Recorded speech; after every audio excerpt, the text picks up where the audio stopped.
따라서 기록된 하나님의 말씀,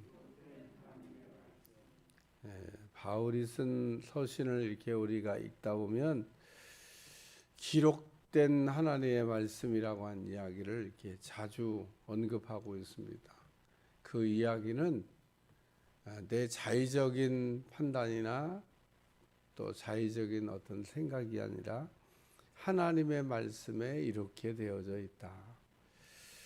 우리의 삶의 표준이 말씀에 들어 있습니다. 우리가 어떻게 살 것인가, 또 우리가 어떻게 해야 될 것인가, 뭐 이런 일들을 결정할 때 우리가 늘 말씀을 이렇게 생각하고 말씀이 떠올라야 된다. 뭐 그런 말이 있습니다. 그러니까 우리가 어려운 일을 만났을 때 말씀이 떠올라야 되는데 말씀이 안 떠오르는 사람이 있어요. 왜 말씀이 안 떠오를까? 왜 말씀이 생각이 안 날까? 말씀이 없거나 우리가 하나님 말씀이 우리 마음에 풍성하게 담겨져 있어야 되는데 하나님의 말씀이 없어요. 그래서 말씀이 생각이 안 나는 겁니다. 우리는 하나님의 음성을 듣는 다양한 우리가 채널을 갖고 있습니다만은 그러나 다양한 그 채널 가운데서도 가장 확실하고 가장 안전하고 또 가장 우리에게 정확한 것은 말씀이라는 겁니다. 그래서 정확하게 해석된 하나님의 말씀을 우리가 많이 갖고 있다고 하는 것은 굉장히 큰 영적인 그 부요함이 아닐 수가 없습니다. 그렇기 때문에 잘못 해석된 하나님의 말씀을 많이 갖고 있는 것은 우리가 독을 품고 있는 것과 같아서 우리 자신에게 별다른 유익을 주지 못하지만 바르게 해석된 하나님의 말씀, 그래서 우리 하나님의 말씀을 읽을 때마다 그러므로 그 전예를 좀 이렇게 내려놓고 어디서 이렇게 그냥 누구에게 들은 거 말고 성경 말씀이 우리에게 뭐라고 얘기하나, 그 얘기를 이렇게 잘 들으려고 그러면 제가 늘 얘기하듯이 성경은 성경 자체가 우리에게 말씀을 하신다.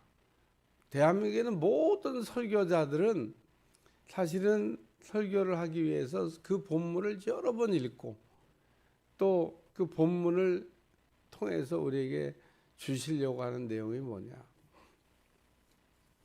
로마서 15장을 읽다가 계속 우리에게 이게 부딪혀 오는 내용이 뭐냐면 기록된 하나님의 말씀이라는 겁니다. 여기 3절에 보니까 기록된 바 주를 비방하는 자들의 비방이 내게 미쳤나이다 함과 같으니라. 이거 바울이 쓴 말이냐? 바울이 쓴 말이 아닙니다. 이거 성경에 있는 말씀이라는 겁니다. 시편 69편 9절 찾아가서 읽어보시면요. 요 지금 주를 비방하는 자들의 비방이 내게 미쳤나이다 함과 같으니라. 그 말씀이 토시 하나 안 틀리고 그대로 기록되어 있어요. 그러니까 바울이 지금 자기 얘기를 하고 있는 게 아니라 구약 성경에 있는 말씀을 이렇게 인용해서 구약 성경에 있는 말씀으로 지금 로마 교인들에 관한 문제를 해결하려고 하는. 그래서 하나님의 말씀은 사실 모든 문제를 푸는 열쇠와도 같습니다. 오늘 우리가 하나님의 말씀을 많이 가지고 있다는 거, 열쇠를 많이 갖고 있다는 거. 어려운 문제를 만났기 때문에 문제가 아니라 어려운 문제를 풀지 못하는 게 문제인데 왜 풀지 못하나? 풀지 못하는 가장 결정적인 이유가 말씀이 부족해서 그렇다. 그런 얘기입니다. 오늘도 하나님의 말씀이 우리 안에서 풍성해야 될 줄로 믿습니다. 그래서 사실은 성령 충만해야 되고 성령 충만을 받아야 되고 성령 충만 가운데 살아야 될 이유 중에 하나가 뭐냐면 우리가 성령이 충만하다는 얘기는 성령의 감동을 받고 산다. 성령의 감동이 오면 성경을 읽을 때마다 깨달아져요. 성령님의 도우심이 없이 성경을 읽고 성경을 깨닫는다는 거. 제가 생각할 때는요, 뭔가 속고 있는 겁니다. 성령을 의지하고 성령의 도우심이 없이 성경이 깨달아진다? 그런 일은 있을 수가 없습니다. 성경이 성령의 감동으로 기록되었다. 그렇기 때문에 성령님이 우리 속에서 감동을 주셔야, 다시 말해서 성경을 읽으면서 우리에게 깨달음을 주셔야, 우리로 하여금 성경 말씀이 우리에게 주시는 내마가 되게 하셔야, 참 하나님 말씀이 정말 그대로 되는구나. 그래, 오늘 말씀대로 우리에게 가면 영적인 큰 유익이 일어나게 될 줄로 믿습니다. 그래서 오늘 그 말씀이 우리에게 하시는 몇 가지 내용이 있는데, 첫 번째는 자기를 기쁘게 하지 아니할 것이라. 그래서 이웃을 기쁘게라는 말씀이 나옵니다. 이웃을 기쁘게. 2절에 보니까 우리 각 사람이 이웃을 기쁘게 하되 선을 이루고 덕을 세우도록 할지니라. 아주 말씀이 그냥 똑 떨어지게, 1절과 2절을 보면 믿음이 강한 자는 마땅히 믿음이 약한 자의 약점을 담당하고, 자기를 기쁘게 하는 게 아니라 우리 각 사람의 이웃을 기쁘게 하되 선을 이루고 덕을 세우도록 할지니라. 그래서 이웃을 기쁘게 하라. 따라서 이웃을 기쁘게 하라. 자기를 기쁘게 하지 말고 자기 그 기분을 이렇게 좋게 하라는 얘기 아니라 이웃을 이렇게 기쁘게 하라. 믿음이 강한 사람도 있고 믿음이 약한 사람도 있습니다. 믿음이 약한 사람의 문제가 뭐예요? 날에 대한 문제, 음식에 대한 문제. 고린도전서 14장 앞에서 일어났던 얘기를 하고 있는 겁니다. 음식을 먹어도 되냐, 안 먹어야 되냐, 음식 먹으면 안 되는데 먹지 말라고 그랬는데. 그래서 그런 말씀 들으면 오늘날 우리는 별 갈등이 없이 그냥 음식을 다 먹습니다마는, 그런 문제가 이게 해결이 안 돼서 갈등하던 시대에 사람들이 많은 음식을 먹어야 되냐 안 먹어야 되냐, 나를 지켜야 되냐 안 지켜야 되냐. 그럴 때 오늘 믿음이 강한 자는 믿음이 약한 자를 담당하고, 자기를 기쁘게 하지 말고 이웃을 기쁘게 하라. 상대방에게 유익을 끼치는 삶, 그것이 오늘 성도가 우리가 살아가면서 해야 될 일들이다라는 겁니다. 두 번째 말씀은 본받는 그 생활을 하라, 이런 말씀입니다. 예수를 본받아 서로 뜻이 같게 하여 주사. 그래서 5절에 보면 본을 따라가는 신앙생활, 본받는 생활을 하라, 이런 말씀입니다. 우리가 신앙에 모델이 있습니다. 우리가 모델이 없다고 하는 것은 굉장히 어려운 일 중에 하나입니다. 우리나라, 저는 88 올림픽 때 메달 많이 땄잖아요.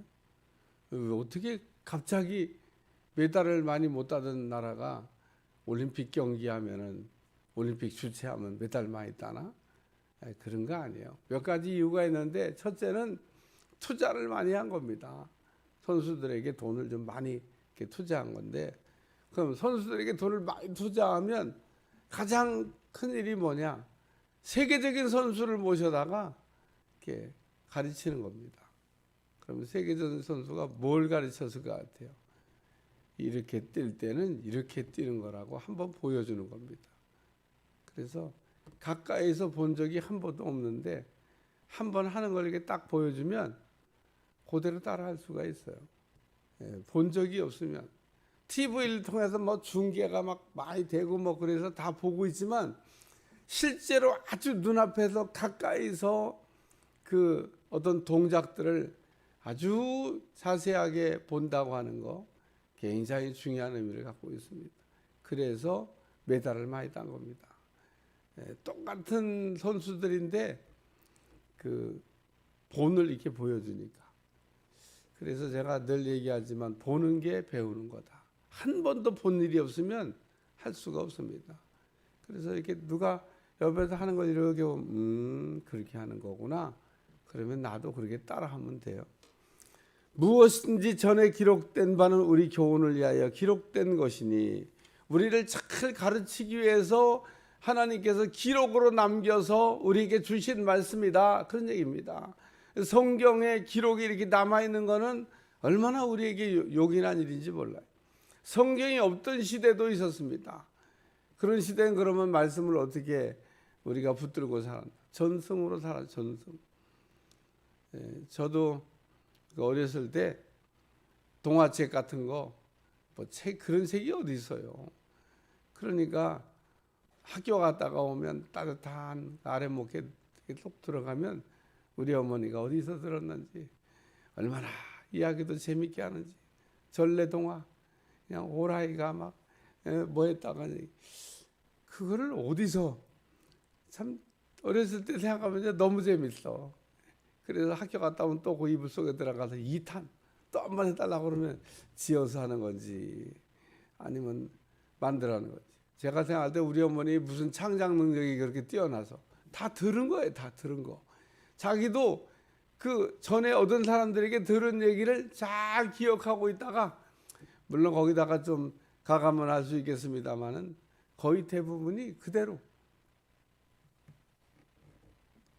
그러니까 아브라함, 이삭, 야곱, 요셉, 이때는 인쇄술이 발달하지 않았어요. 인쇄할 수 있는 그런 환경이 아닙니다. 그러니까 이런 때를 구전전성 시대라. 아버지가 할아버지한테 들은 얘기 전해주고, 할아버지한테 들은 얘기를 또 그 아버지가 또 아들에게 전수하고, 구전전성. 그러다가 인쇄술이 발달하면서 오늘 우리가 지금 보고 있는 이런 성경 말씀이 정리되기 시작했는데, 이거 얼마나 참 감사한 일인지 몰라요. 그러니까 그 옛날에는 그렇게 전속으로 내려오다가 하나님의 말씀이 이제 기록으로 이렇게 남게 됐는데, 그 기록된 문서는 그렇게 많은 게 아닙니다. 두루마리 성경 하나 만들려면 엄청난 수고와 엄청난, 예를 들면 그 재료, 돈이 필요한데 그게 무슨 함부로 만들 수 있는 일도 아니고 함부로 할 수 있는 일도 아니고. 성경 만든 역사를 이렇게 보면 하나님 글자가 나올 때마다 목욕하고 붓바꿔 갖고 썼다고 그러는데, 그 성경에 있다 보면 하나님이 막 계속 나올 때가 있습니다. 참 또 가서 깨끗하게 다 씻고 와서 그 한 글자를 쓰기 위해서 하나님, 그리고 또 나오면 또 가서 깨끗하게 씻고 그 깨끗한 마음으로 새부터로 또 하나님을, 이렇게 해서 그 우리가 그 뭐 이스라엘 가면은 두루마리 성경이라고 하는 그 양피지에 쓴 두루마리 성경을 우리가 볼 수 있는데, 그런 것도 그렇게 만들어진 겁니다. 다 수고도 많고 또 참 애씀도 많고. 그러나 하나님께서 그렇게 기록으로 남겨서 우리에게 전해준 것은 본을 받으라고. 그래서 예수를 본받아 서로 뜻이 같게 하여 주사. 한 마음과 한 입으로 하나님 곧 우리 주 예수 그리스도 아버지께 영광을 돌리게 하려 하노라. 그래서 오늘 예수님을 우리가 본받는 것은 다 같이 하나님께 영광을 돌리게 하려고 그렇게 하셨다. 세 번째 말씀은 7절에 너희도 서로 받으라. 그래서 서로 우리도 용납을 하라고 하는 그런 말씀입니다. 너희도 서로 받으라. 누구에 대해서 못 받아들이겠다, 그리고 거부하지 말고, 우리가 믿음이 강한 자는 믿음이 약한 자를 담당하고 자기를 기쁘게 아니할 것이라 한 말씀처럼, 우리가 모든 것을 이렇게 다 받아들이고 용납하고 수용하는 그런 마음을 가지라고. 그러므로 그리스도께서 우리를 받아 하나님께 영광을 돌리신과 같이. 이게 무슨 얘기냐 하면 예수님께서 우리를 받아주셨다는 겁니다. 잊어버리면 안 된다는 겁니다. 우리가 무슨 자격이 있어가지고 우리가 잘해가지고 우리가 의인이었기 때문에 우리를 받아주신 게 아니고 우리가 아직 죄인되었을 때 우리가 하나님이 용납해 주시기에 합당치 않을 때 무자격할 때 우리를 이렇게 주님께서 다 이렇게 용납 받아들여 주셨다는 거예요. 예수님께서 안 돼, 자격 없어. 그러면 또 우리가 죄 짓는 거로 계산하면 다 지옥 가야 됩니다. 뭐 천국 갈 사람이 어디 있겠어요. 근데 오늘 그런 우리 무자격한 우리를 붙드셔서 날마다 이렇게 조금씩 깎아주시고 변화시켜 주시고 새롭게 하시는 주님의 은혜가 오늘도 넘쳐날 수 있기를 축원합니다. 그러므로 우리가 왜 믿음이 약한 사람을 믿음이 강한 사람이 용납하고 받아들여야 되냐? 우리 주님께서도 우리를 받아주셨기 때문이다 라는 이야기를 말씀하고 있습니다. 그래서 오늘 우리는 이웃을 기쁘게 하는 것, 또 예수님을 본받는 것, 서로를 용납하는 것, 오늘 이것이 성경이 우리에게 들려주고 있는 하나님의 말씀이라는 것 깨닫고 승리하는 여러분들이 되시기를 주님 축원합니다. 기도하겠습니다. 하나님, 오늘도 복된 날 되게 하시고 은혜와 기쁨으로 충만한 하루가 되게 하여 주옵소서. 오늘도 승리하게 도와주시고 주님 안에서 모든 우리가 덕스러운 은혜를 끼치는 생활을 할 수 있도록 축복해 주옵소서. 예수님의 이름으로 기도합나이다.